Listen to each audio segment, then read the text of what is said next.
This is great. Well, without further ado, to honor everyone's time, I'd like to go ahead and get started. Today with us, we have Darrell Motley, and the Chamber, once again, is trying to bring more and more interesting, definitely topics to talk about, to think about, and of course, to inform you. In case you have intellectual properties, what do you need to know about those intellectual properties? I want to say to Darrell, thank you so much for agreeing to be with us today and to talk about why intellectual property. And Darrell practices in the Washington, D.C. office of the Banner and Whitcoff law firm. Mr. Motley is noted by C-suite decision makers and in-house counsel as a strategic advisor and legal counselor who analyzes global intellectual property issues from legal and business perspective to assess the overall impact to a company's top, middle, and bottom lines. Mr. Motley, a designated super lawyer by Thomson Reuters, has worked extensively with startups, privately and publicly held companies as virtual in-house counsel and as lead counsel on a wide array of intellectual property issues. Mr. Motley advises on disruptive innovation and high technology intellectual property matters in a wide variety of fields, such as cybersecurity, artificial intelligence, telecommunications, internet-related technology, medical devices, and electromechanical technologies. His bio is very impressive and very extensive. And prior to becoming a lawyer, Mr. Motley was an engineer in private practice in the federal government and a commissioned officer in the U.S. Air Force Reserves. Mr. Motley is a past president of the District of Columbia Bar in Washington, D.C., and he also chaired the D.C. Bar Global Legal Practice Task Force, studying the impact of globalization on the legal profession. Mr. Motley currently is an adjunct faculty member of the George Washington University Law School and Howard University School of Law. Mr. Motley has been named an IP star in the United States and in the District of Columbia by Managing Intellectual Property in 2013 to 2020. Mr. Motley is listed in the world's leading patent professionals for 2017-2020. Mr. Motley holds a law degree with honors from the George Washington University, a Master's of Business Administration, and a Bachelor of Science in Engineering Science and Mechanics from Virginia Tech. It's my pleasure to welcome you to today's discussion. Darrell, I am lucky to know you, for you to be here with us today, and I'll turn it over to you. Thank you, Elise. Who was that you're talking about? Who's that person? Yes, this person, I'm sure we can take at least 30 minutes to go over his all of his accomplishments and background, but our time doesn't allow so. Thank you for that kind introduction. I really appreciate it. I'm really pleased to work with you, Elise, and the Bulgarian Chamber in America. And I've been to Bulgaria. I've been to Sofia. Wonderful city. It was in March. It was a little bit in the winter time, so but and I plan to be back. I plan to go back as well when the Americans can travel back to Europe. Let's hope soon. Let's hope soon. Absolutely. So what I'll do is I'll just start presentation, and I guess at the end you want to take questions. That work, at least? Yes, at the end we'll allow for Q&A. Okay. Please, if you, as Darrell, Mr. Motley is going through his presentation, if you think of a question, feel free also to put it through the chat box. And for folks who are watching us on Facebook, also submit your questions through the comments. Okay, so what I'll do is I'll go through and then I'll take the questions after. We can talk questions afterwards then. So here we go. Why intellectual property, international business tech 2020. And so what I'm going to just generally cover is like what's IP generally, why does it matter, and kind of how we do it with a virtual legal counsel issue. And IP can work on many different areas as well. So when you look at the stock market, whether it's the S&P 500 or other European indexes as well, there's a company that did a study on intellectual assets, and it said over the years, intellectual property assets are a big part of the value of companies. I mean, in one way you can let's look at the big media companies out there in the US. We have Comcast, Disney owns ABC, Comcast owns NBC. They own all these media properties. A lot of the value there is in the media. Even we have sports, even the soccer, football, Europe. The media revenues for those companies, those are worth a lot, and that's a lot of intellectual property. But it's important to know that there's a market value. And in looking at some indices, a company looked at the different Europe, China, Japan, South Korea, and they said that a big portion of the value of larger companies in over globally, because S&P is only US in this way, it's still IP. In 2015, is a little later, it was 85%, 78% in 2000. So, and then it's moving higher. This is 5 years ago because they have to go back in data. So it's becoming a larger portion of it. And so looking at startups, startups that have patents have a higher probability, at least some analysis that people find, than without patents. Reason why, we'll talk more about that, but there's proven technology there, typically a protected technology that a lot of investors will put in funds in. And so patents in different aspects will help bring value to the company. I had, just in an example, I had a company a few years ago, more than a few years ago, but they had no real revenue. They were selling a lot of product, but they were using a lot of capital up. We were able to get patent applications filed for them globally, US, Europe, and China. And they eventually sold the company for like $300 million, primarily on the technology. And because there's patents there that was and good, they could get investor VC capital as well.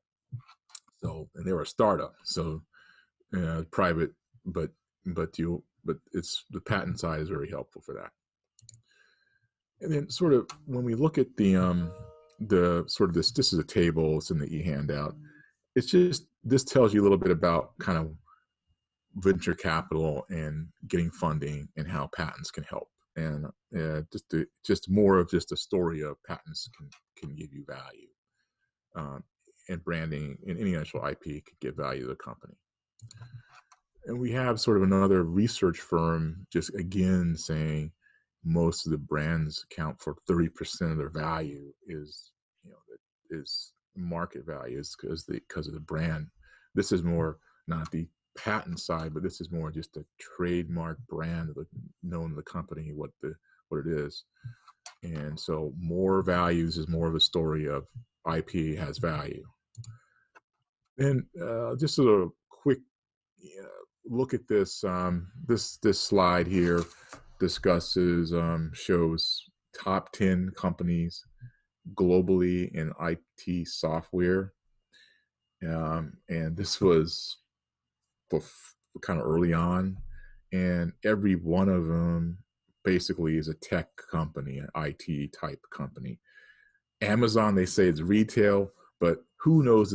We don't think of Amazon, at least I don't think of them typically as a retailer. I think of them as we're a tech company.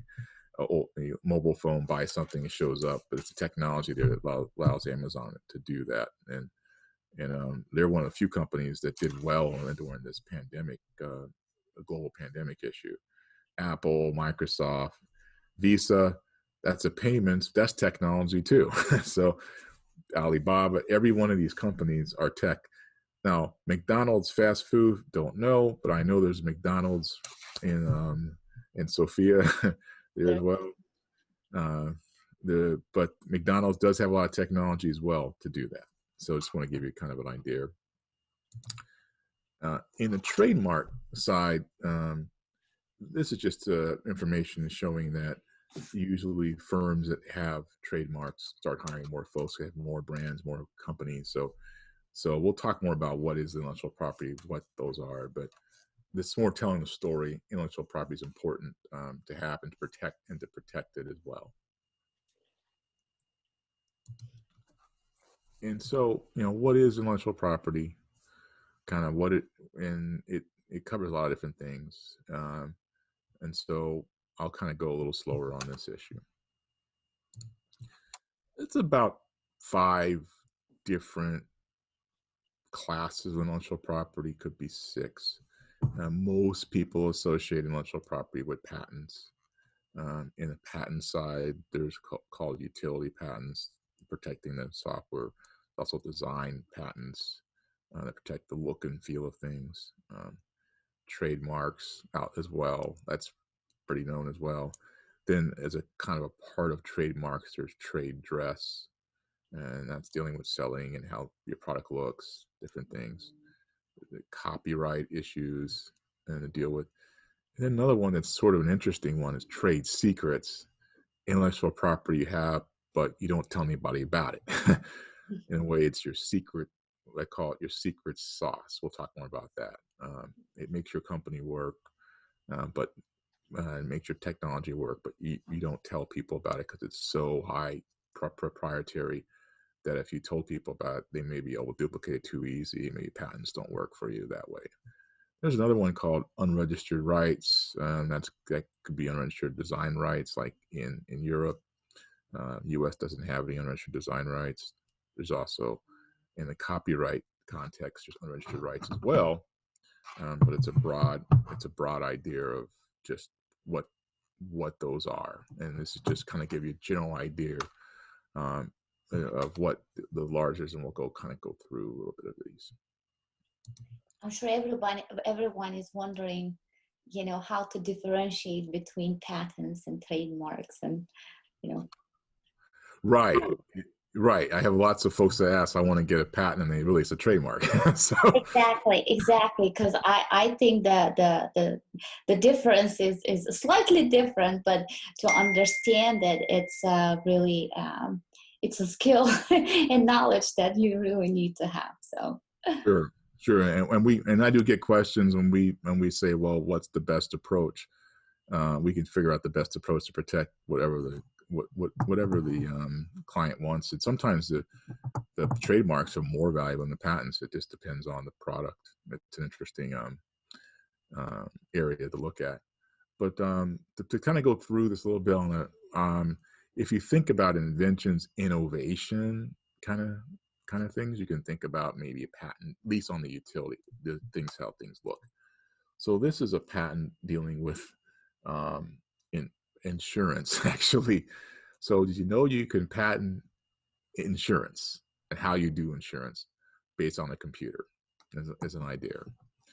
And so you can deal with AI, and eventually talk more about that, software, things that not even software related, just regular mechanical conventions, many different things. So are patents, Darrell, more towards the IT field or technology? Like you said, innovations, when we think of innovations like a process, different type of innovative processes, in businesses or anything like that, have that intellectual side to it. Actually, we can protect, I'll use the term innovation broadly. We can protect, you can define innovation, for example, as a business process, and find ways to protect it. Some in the US and some parts of Europe, there's things called technical effect that we have to have for what it means. So the law is being kind of I'll just use influx, changing a lot on that area. Mhm. But if we can define the business process in an intellectual property computer context, potentially, it's potentially protectable that way. Like this insurance one, I have some more on this, but insurance is really on a computer system. Like sometimes human beings can't do these things quickly in your mind. Though if people are really smart, so the computers can take more data in than we can process, and that's a way to do it as well. And so to kind of add to your question, so we have this artificial intelligence, machine learning, um, where the neural networks and if we know about Skynet and Terminator, Right. we computers may take over the world, right? Hopefully they don't. but, Right. Let's hope not. But yes. but but machine learning is a way to protect things, and many times folks will say, well, I don't really know how the machine learning works, because you really don't. We don't. It's supposed to be a neural network kind of system, and you give it the data, and then it processes it by itself, right? And then it somehow comes up with the predictable predictable issues Right. of output. But there may be some protection there, and I'm doing more and more of this type of technology. It's not the only way to protect um, things, but it's just that there's a lot of innovation going on in machine learning technology. There's also innovation going on in blockchain technology, um, in the software field. There's innovation going on not in non-IT areas. It could be in battery technology for electric systems. There, there's there's even jewelry, innovation in Oh, I'm jewelry sure and there is. fashion. Absolutely, yeah. I've done a lot of work in fashion design and I have a fashion. question about that. Yes. Sure, sure. So innovation is broadly done. Doesn't have to be IT. Could be in many different areas. I just focus this more on the IT aspect, but it could be in many areas. So to give an example, just on the AI um, innovations, I've done protected, gotten patents or for clients on in machine learning. Uh, That's and interesting. Very interesting that the machine learning actually could be patented. So, it's the use of the machine learning to patent. That's how I characterize things. And and uh and so there's different types of software that folks use. They're open source software, and and and but I'm not really patenting the software, the machine learning. It's well, but the use of machine learning. But that's some detail we can get into with whoever has some questions about it. But uh, but I have just recently, this patent was issued last October, uh, for example. But there's other ones I've done. Um, let me see here. So it's just an insurance invention. Just talking about. So I wanted to kind of give your audience a little bit of. This is a patent that was earlier on, but that's insurance, but it's self-insurance account, and it's dealing with computer systems, uh, self-insurance account and different things here, but it's using processing and computers to characterize it. This is a little older, but probably write it a little differently. But but to give an idea, if you've seen the insurance commercials, most people wouldn't think can you actually get a patent on that. so right. Absolutely. so it's possible to you get patent. The U.S. and Europe and many of the places are similar. The U.S. has a famous statement called, "You can patent anything made under the sun, I'll just say made by human beings. So So pretty much everything that you pretty, can come up with, you can patent it if it's your idea. pretty much, there's ways you can at least try. Then we have to figure out if that makes sense. But you just Right, right. You find a lawyer that will be willing to take on the case and make a patented product. true, yeah. But they got to give you advice to say, well, we can't patent that because that's you gotta be clear. So Exactly, exactly. be clear. So that's sort of the patent part of this right now, because I can go in more detail later some other time. But now I'm gonna kind of go to the trademark side. But I'm happy to take questions in any way. So on the trademark side, generally most people protect the brands like Mercedes. Anytime you see that symbol, it's a high quality, luxurious, great brand, highly prestigious around the world, right? So Right, and expensive, yes. German made, yes. yes, Very, very well recognized, yes. and they want that. They want to know. They want to know that that's what they're. That's why they're doing that, right? I think even now Tesla has sort of that look, although they can be expensive and not expensive. But Tesla has that sort of technology brand as well. Um, um, I think even the Happy brand in Bulgaria is pretty prestigious in Bulgaria. So uh, True. I've Yeah, seen Happy everywhere. So yeah, the Happy Bar and Grill, yeah. Happy Bar, yeah, Yeah, everywhere, airport, everywhere. They should come to US, but yeah, they're definitely branded franchise, so yeah. So that's their trademark, right? yes, that's their That's trademark. That's right. that's their trademark, yes. That's the trademark. I think at least in Bulgaria, if you say Happy Bar and Grill, you know exactly what quality you're getting, how great the Service, food is, service, the whole. That's what the branding tells absolutely. you. If you say Happy Bar and Grill in US, they're not they may not understand, somebody in US. So you have to just kind of broaden, Right. depending on how it's specific to the country and to the world, depending on how they sell, where they sell the product.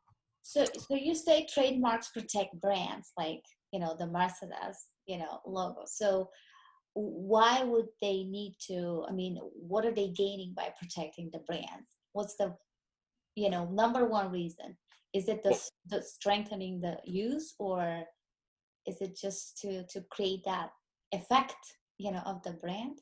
that's a very good question. The number one is so that you don't have other copiers coming in, because the brand will have a certain quality and certain service that you consumers expect. And if someone copies that brand, consumers could be confused that that's not your brand, but somebody else's, that trying to kind of copy your investment in making your company, the impression of your company, and then it could affect. So I think that's why I would say, imagine Happy Bar and Grill in Bulgaria. Somebody comes up with a Happy Bar. Right, right. That would be totally confusing if it's the same chain or they would expect the same service. So absolutely. Yeah, and or they come up, or they take the Happy logo and they put something else in there that has the same kind of look as a Happy. It might not even be Happy Bar and Grill. It maybe they use the same logo style, the writing and everything else, and still and you look at it and you go, that looks like Happy Bar and Grill. Is Happy Bar and Grill expanding to another area? Are they doing? I know they have like Italian food and things. Are they going into some other area, some other? And it confuses the consumer. And so when you protect the brand with registered trademarks, unless you can, you stop other folks from trying to live off what you invested all your time and effort to build. Um, and probably the most China's getting better, but there's folks that will copy, brands in China. Yes, yes.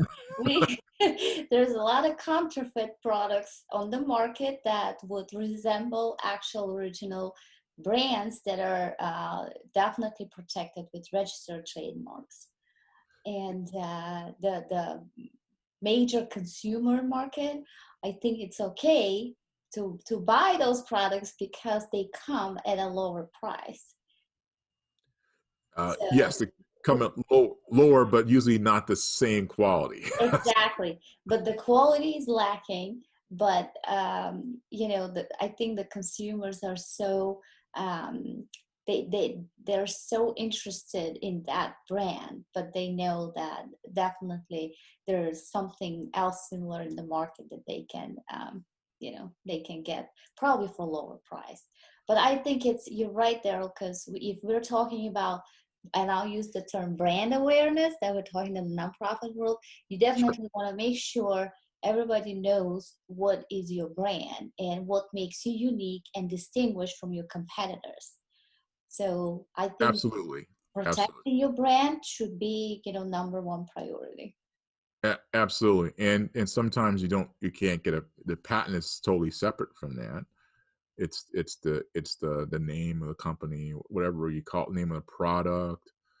Um, it's many different. It's the logo, but also the name, uh, Colors, color, probably shape. colors. Yeah, Exactly, yeah. exactly.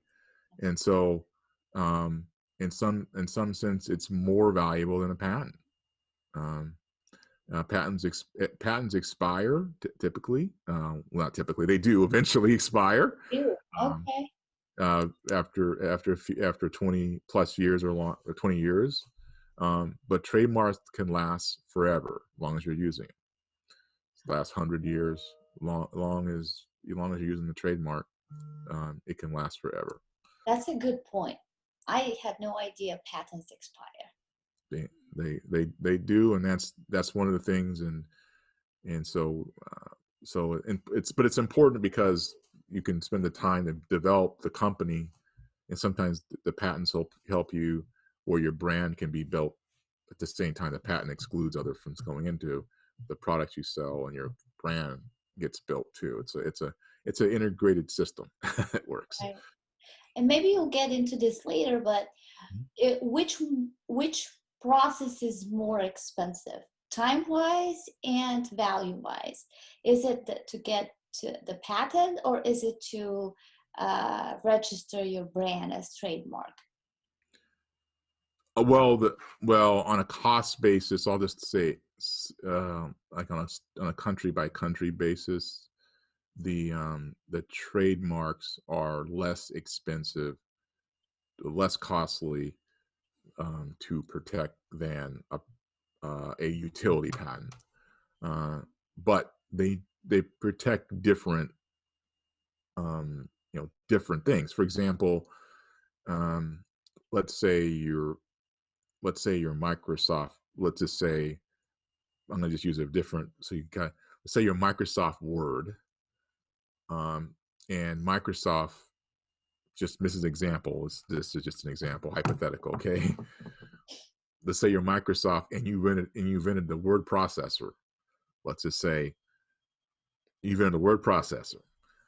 So, and you got a patent on the word processor. Not saying they did, but let's assume they did. Okay. Mm-hmm.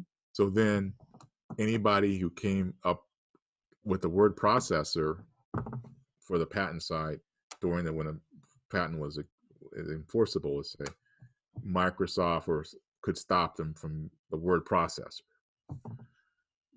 making the word processor, selling a word processor, or you have to buy it from us, that kind of thing. Now, Microsoft calls their brand Word, but after the patent expires, everybody knows when you say Microsoft Word, it's a word processor, right? So, Exactly. but the patent's expired, So people else can make a word processor, but no one else calls their word processor word, right? Nobody else does. I Yeah. don't think.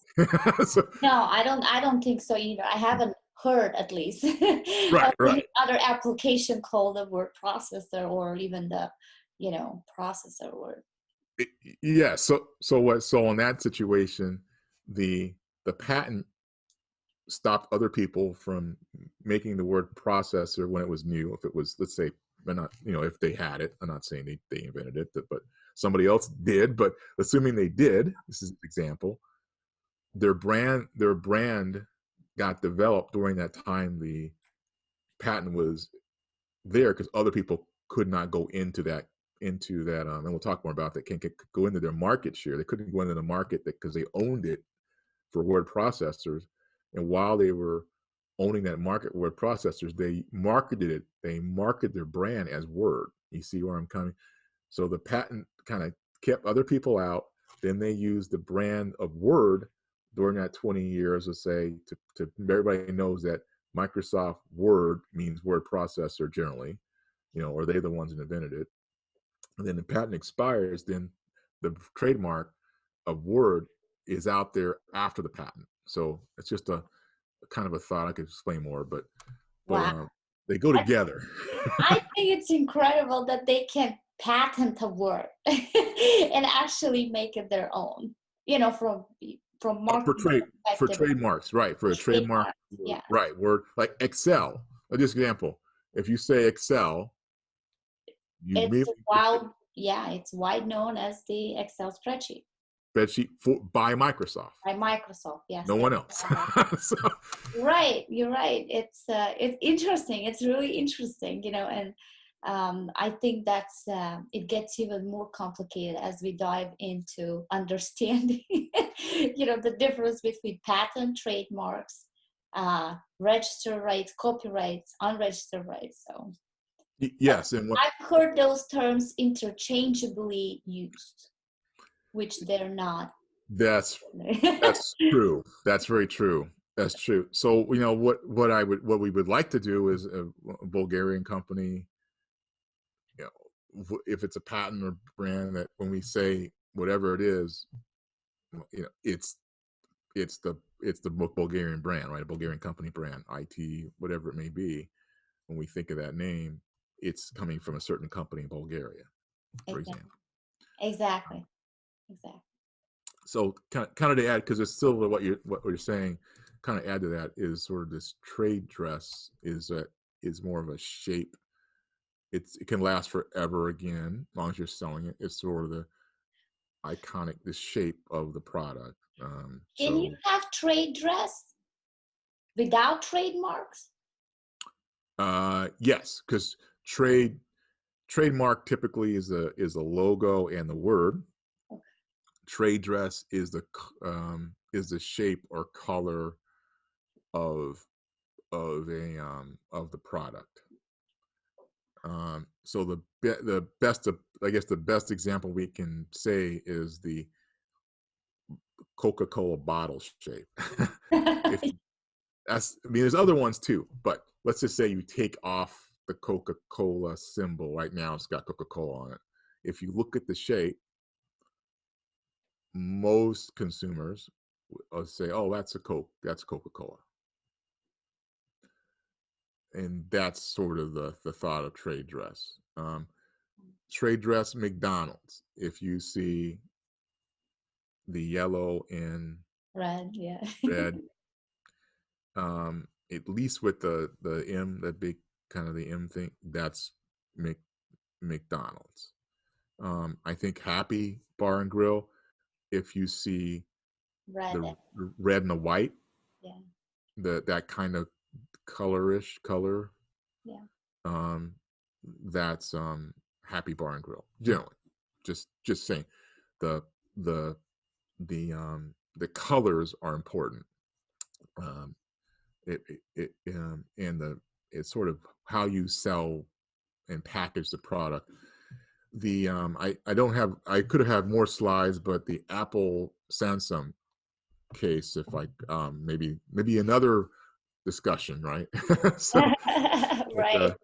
but the Apple, when Apple sold their phone, just to kind of give you an example, their box had a certain look to it. Just it's a box, where you go, it's just a box. How Just can that be? watch. But it was a box when you saw it. It was Apple, and then Samsung copied the box. So Well, that's they yeah. even, yeah, well, I'm saying Samsung also copied the shape of the phone.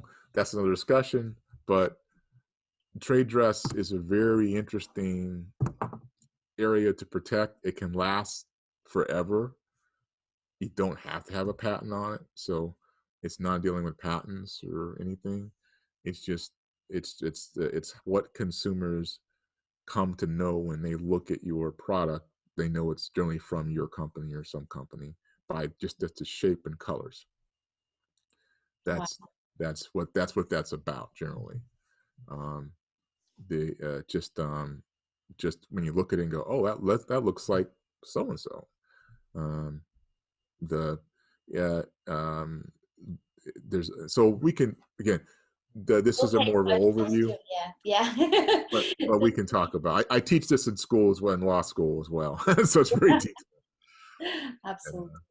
So another one, design patents. That's another. That's not like trade dress, but that can protect. And I've gotten, oh gosh, thousands of design patents over the literally worldwide Wow. on clothing, shoes, and computers, how computers look, and basically anything that you can think that can be sold, you can probably get a design patent on. It's a different shape. You can get design patents on computer icons, computer screen designs, how graphical user interfaces operate, look like, pretty much.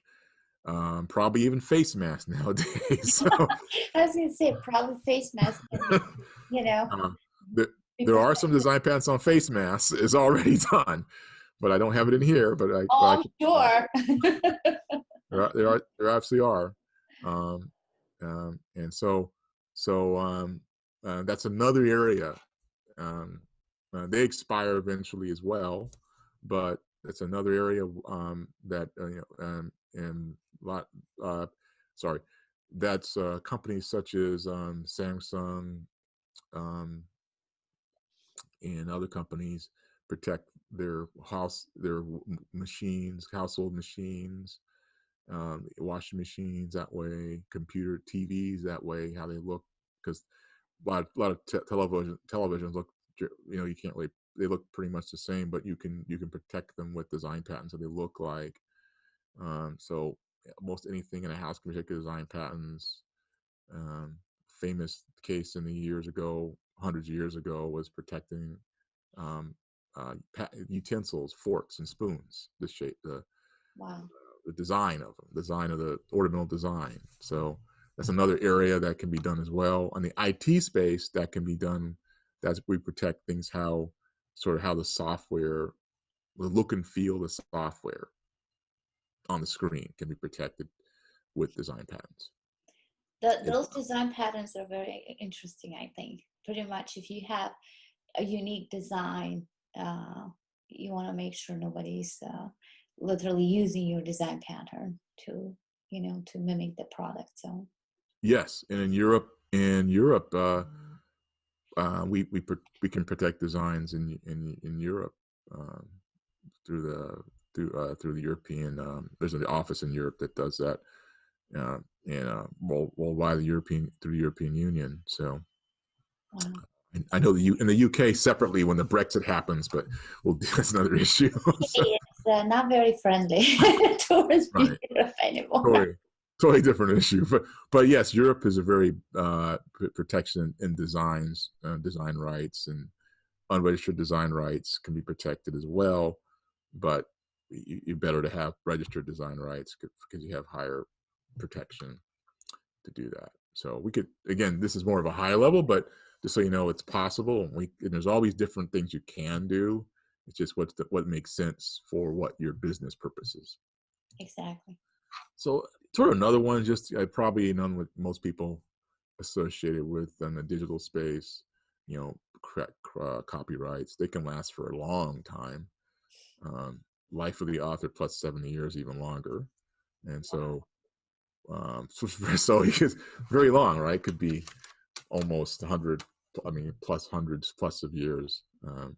And so, you know, movies, everything else, software protection, uh, the software code, at least the actual code to write it, but also could be the images in the software can be protected at copyrights as well.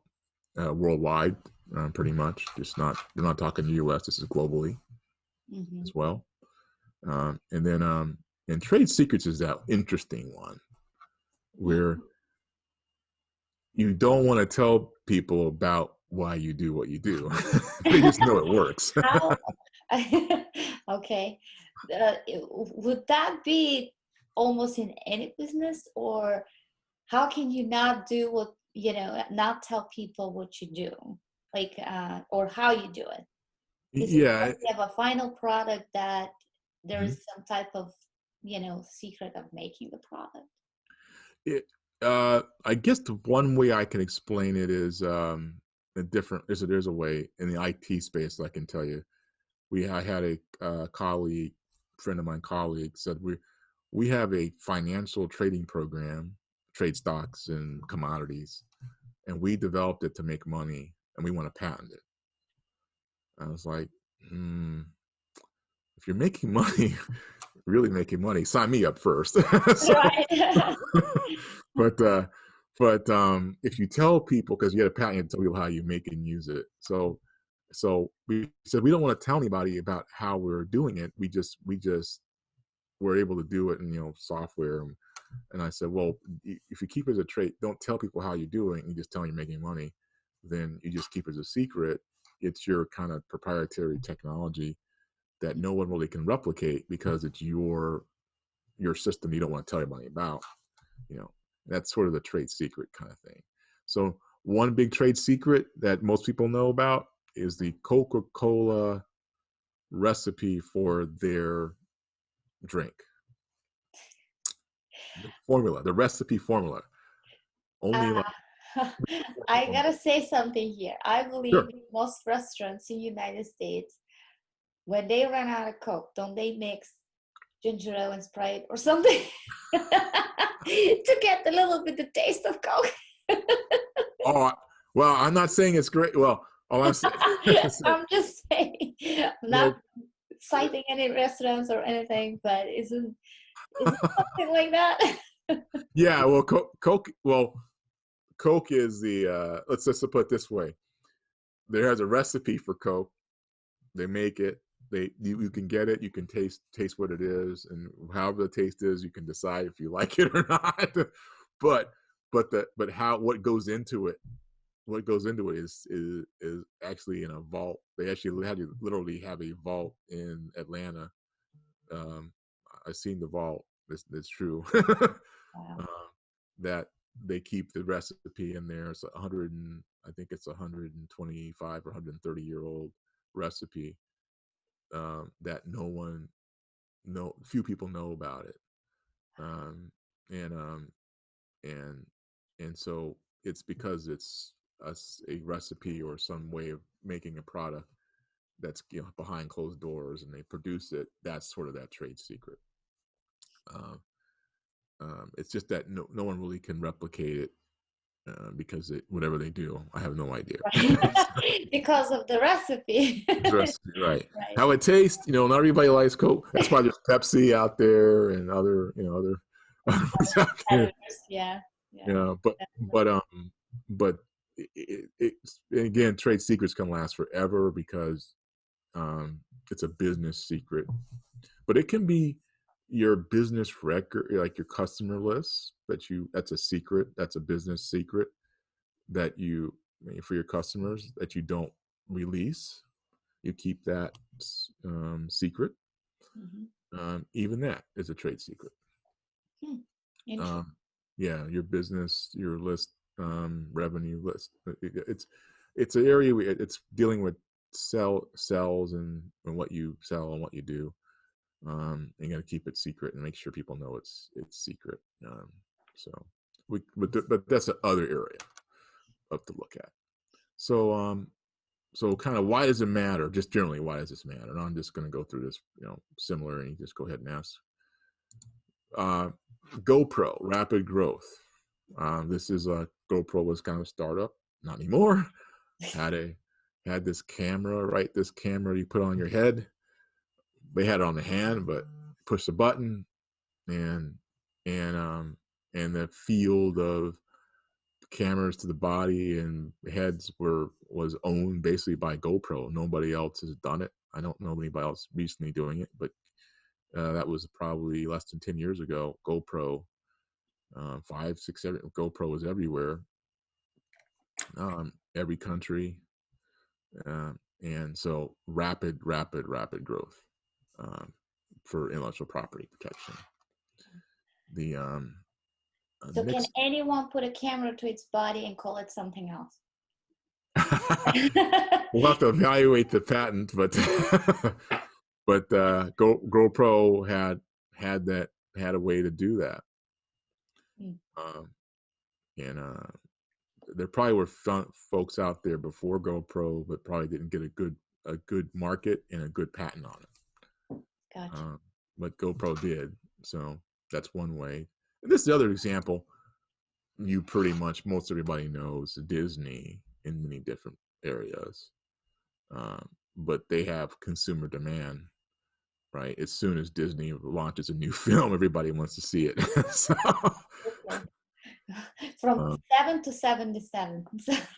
Yeah, Disney's everywhere in a way.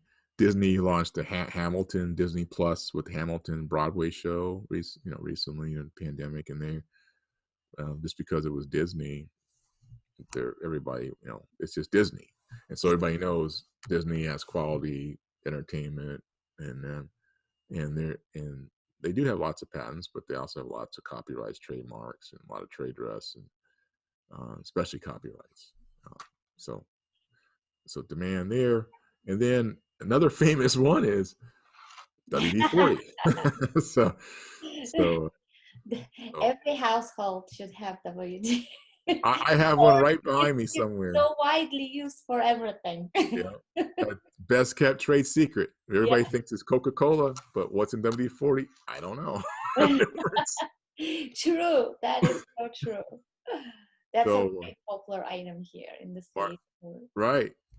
Market share. So that's another one. Just kind of give examples, not IT, but it's sort of kind of give you an idea. Then another one famously is the Amazon. Now, this is surprising to me. It's amazing how you can protect that click shape and the color. This is just beyond what other online retailers that might want to get you to buy their products have to click it to add to the cart. So so what Amazon, when they were first starting, they looked at this kind of cookies, that kind of thing, cart kind of thing, and saving like the credit card information is in the computer system, and clicking the button. It's called the one-click patent. So I think it's now expired, but when they first started, they clicked the one-click patent, and they licensed that one-click patent to other companies to use, even Apple. so they were the first ones that came out. They're the first ones, and what's interesting, Lisa, so they licensed it, so they made money on the patent licensing. I guess when people paid the click, they paid Amazon too. so that's incredible. So let me give you a kind of another real world example of something recently about protecting creative works in the software space. So Tetris, right? everybody knows Tetris, right? I think. Yes, I think yes. We all grow up playing it. Grew up, yeah. It's been a, and there's no patents on it. It's been gone long. I don't think they even got them. So another company just recently, not fairly recently, um, said, "Hey, let's take the Tetris and try to." This is so Tetris is a software game company, right? Or at least the company makes Tetris and copyright. And then the other company said, "We're going to make Tetris, make a kind of, I guess, something looks like Tetris or something." Right. Very similar. Yeah. And Tetris stopped them. They said, "You're infringing on our copyright, and you're literally." And so the Mino is EXO. That's the game that copied the Tetris game. You can see it's very close to Tetris.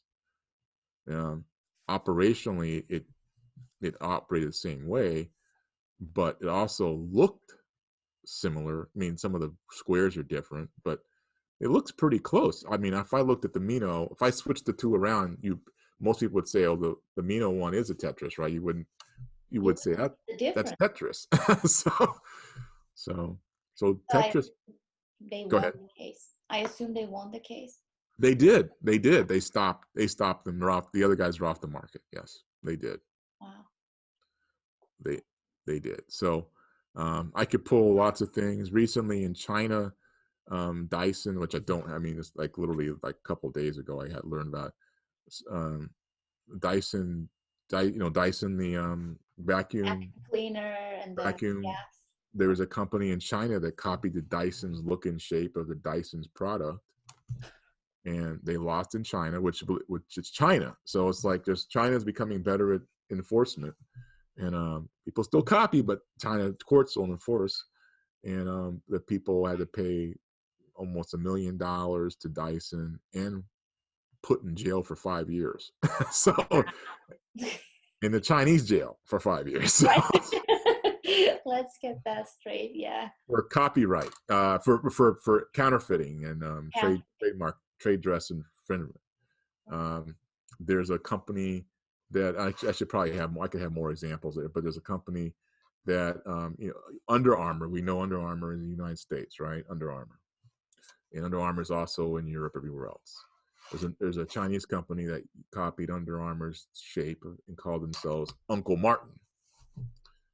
Uncle Martin, and I wish I should have put it in here just recently. Just no, and they were charged with copyright and trademark infringement because they look just like Under Armour, look and feel. And one day maybe I'll send you some, at least send you some you can send out. But That'd be great. I mean, very are recent. companies getting creative in creating those products and just trying to get away with that? They're trying to, but they used to think China was not. They used to think they could get away with it in China, but it's not. It's becoming less. It's harder for them to get away with it. I That's have. good. No, go ahead. Go ahead. I'm sorry. No, that's good. I think they should be held responsible, and if they're infringing anyone's rights, they should be taken. Yes, and that's what. And then so I have colleagues in China I work with, and we've enforced. Um, Years ago, we enforced Nokia phones against people. That now Nokia doesn't sell phones anymore, but they used to. They used to be the biggest phone company in the world not too long ago, um, out of Finland, and but they used to sell phones in China. And a Chinese company copied the Nokia look and feel, the famous Nokia phones, and we were able to stop them and copyright in China long ago. Um, so it's getting better. And so that's what we say. If you don't protect, though, you can't stop them. That's the problem. Exactly. So let me go to a little what I can help a little bit on or do. Just a couple of things I do. So we look at new topic. This can be worked on new product launches, timing, market interest, patent strategies, depending on what you want to do. IP can work with that for new products on a patent side. For products that are not so new, could be on trademarks, different things. But so kind of what I kind of covered is this sort of patent areas, all these areas. And then I'm still going to go a couple more slides. I know we're running out of slide time. So when you value IP, you're dealing with, you know, looking at, is it valid? Was it cover market? So sometimes people send cease and desist letters. So we have to kind of evaluate that. But also when you're trying to protect it, we got to look at whether we can actually validly cover it and what we can do to protect.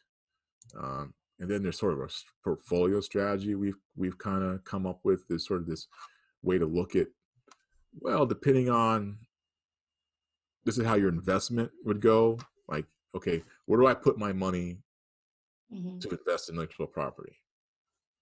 You know, if it's not much strategic relevance and low quality, you don't want to put money in that, maybe, or buy maybe it's not, you don't really want to. But if it has high strategic relevance and high IP quality, you want to keep it in core. So these are ways to look at sort of how you want to protect your intellectual property or invest. And this is sort of a matrix. It's not the only way. It's just one way to kind of look at it. If it's high, high strategic relevance, and the quality is high core. But if it's kind of low relevance but high quality, maybe you want to license it out. And some people will get patents and license them out and then go in different products. Just thoughts. These are not necessarily what to go through. Absolutely.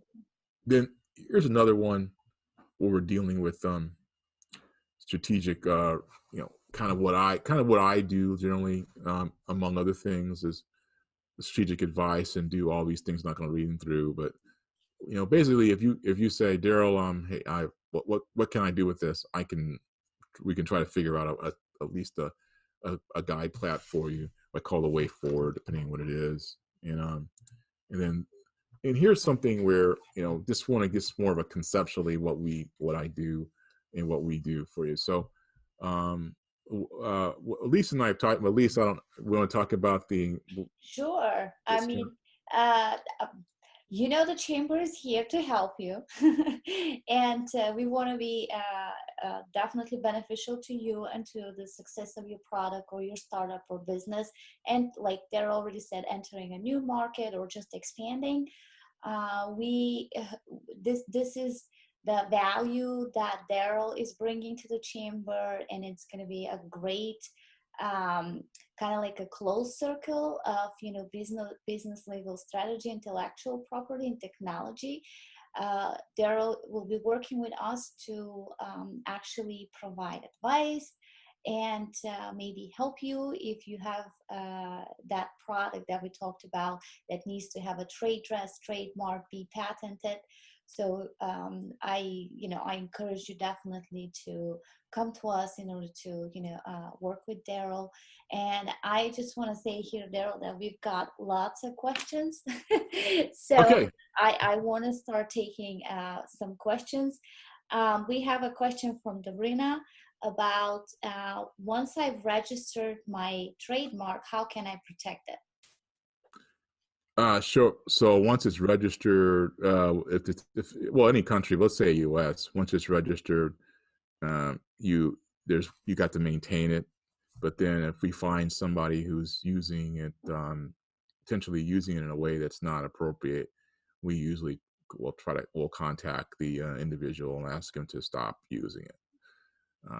And sometimes he will stop. Usually, but you have to, usually a law firm will send out a cease and desist letter or contact the individuals to stop using the product, including trade dress as well. Then if they don't stop, then there could be a lawsuit filed. But most people, they don't really know. Sometimes you don't know the trademark exist and out there. They never thought about it. Now the famous ones like the Benz, the Mercedes, they know. Right, well-recognized brands. Yeah, I guess the well-recognized and also the brands with long history are really people know about them. Yes. the we owner. can contact them and stop Yeah. help stop that, and we've done that before, and usually it works pretty Right. well. We have another question from Svetlozar. He says, how do we maintain patent protection, and what are the fees we shall pay for maintaining patent validity? How do we find out for an unauthorized use of our invention? And that's a question I have for Darrell. Is like, is anyone watching? On the patent side, they are in the patent side. There's not a lot of watch services. Typically, what happens is if you're somebody comes in the market, what usually happens is this: you're going out selling a product, and then the buyer, maybe you or a buyer, comes to you and says, hey, somebody's selling this product cheaper than you, and it looks just like yours, or it's working just like yours. What is this? And that's typically what happens. Somebody finds that there's somebody doing similar thing to them, and then we're able to work on the analysis just to work on patent stopping that, on enforcing a patent. Mm-hmm. That happens a lot. On registration, on maintenance, the government charges fees to keep them active, depending on the timing. Um, it's like sometimes every 5 years, every year, it depends. That's something that we have cost models to let you know once it's registered, to do that. Um, so did I answer all the questions? Yes, yes. We also have another question from Ivalo. Would you recommend registering a patent before going to market with a new product? And what amount approximately should I be prepared to spend on registering a patent? Does the amount vary per country, industry, or other classification? Okay, a lot of questions there. Let's say yes, we recommend typically to file a patent application before going to market, because if you like for example, let's say you're in Europe, if you don't, you have no patent protection, you give it up immediately once you launch. The US has a grace period, a 1-year grace period. So if you go launch in the US, or if you want to, you can possibly get your US patent protection. But like for China, if you launch and publicly launch, there's no protection after you launch. So that means somebody can just copy it in China, and you can't stop them on the patent side. Mm, So we strongly suggest, if possible, to file an application in on utility, at least patent application, before you launch. That's probably the best approach. Design patents in Europe have some grace period as well, but it's hard when somebody else starts copying your product. It's really your Instagram influencers, everybody wants to buy. I think it's great. Then you find somebody else right, copying. You right. go, oh no, and you got to pay a lot of money to try to stop them. And so what you can do is, once you have it there, you can say, look, by the way, we have a patent coming, a patent pending. You better not touch this. So Right. Would you say that the amount definitely varies per country, or is the amount appropriated by some other classification for the product? it would vary by the technology Mm, and the country. For example, I rep. It's no, this is not a secret. I still represent Nokia back a few years ago, and I was in Finland and in UK, and we worked on their technology, from the US side, and we before they launched their product, and filed patent applications all over the world before they launched it, and that's computer technology, so it's a little more costly than maybe something that deals with uh, uh, retail? retail product, or product. And design patents, for example, just in general, Mhm. are less expensive cost less than a utility patent drafting. It just does. Right. The But you know, so we were able to give like a menu of what you need, what we can give you, give anybody who wants to an idea of The fees what might be and what fees, they would be looking at. Yeah. yeah, what the We have analysis. another question from Brian Brown. Oh, really? Okay. Okay. Yes. On the American side, if invest in a Bulgarian company, do I own the patents and all of the intellectual property? It If says I if invest in a Bulgarian company, do oh I own the patents and all of the intellectual property? uh it, it, if you if you if you decide to, if that's part of your ownership, that's a different agreement. That's it. Is that then, is there any international type of regulations that apply if it's between, if the product is made in Bulgaria, but it gets patented in the United States? Yeah, if it's made in Bulgaria, um, it can be patented in the United States. Let's say it's a new product. If it's a new product that's launched in Bulgaria within the 1 year grace period, for example. Mm-hmm. So by unfortunately somebody didn't know that They needed to can do it. file Yeah. for. So you can patent it in the United States, even though you have it in Bulgaria, that technology. The one thing about patents, luckily there's no trade barriers really between that. So many companies can patent their products in the United States, while not be able to be patented in other places, because the U.S. we have the public grace period to do that Wow. for your own work. If that helps in that answer. Absolutely. Well, are there any other questions? We are monitoring as they come in. And as of right now, I don't see any other questions, but I want to ask you something on the fashion side of the fashion Sure. industry. I know that's very interesting, but could you explain how they protect their, I'm not sure if it's a patent on the design or Sure. the trademark on the actual name. How does that work? Because you and I were talking before, and I told you that less than 2% of people owning Louis Vuitton bags are actual Louis Vuitton bags. Yeah. On the Right. market. No, Louis Vuitton. Yeah. Yeah. So, Well, there's a couple of things. So there's two. There's three areas. One on trademarks, the logo, is definitely protecting the brands, right? And then and that's on the trademark side. Um, on there's also trade dress. Christian Louboutin, Christian.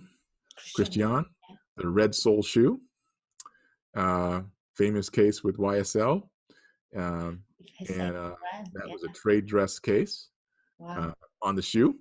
So Yeah, it's distinguished shoe design. Let's yeah, admit it. right. When you see a red sole stiletto shoe, Yes. you You know know it's it's Christian Louboutin. Yeah. Louis Vuitton, right? That it was modified by the courts to say red sole with other colors. It couldn't be red sole red, all red, because YSL had all red and red sole. But so Louis Vuitton shoes are red sole shoe with the upper is not any other color other than red. It's an interesting case, but so that's trade dress, and then the other one is and that's like design patents. We can protect the um, products, how they look with design patents, the shape of it. That's another way that we do a lot of that. And there's also a way to potentially protect with copyrights.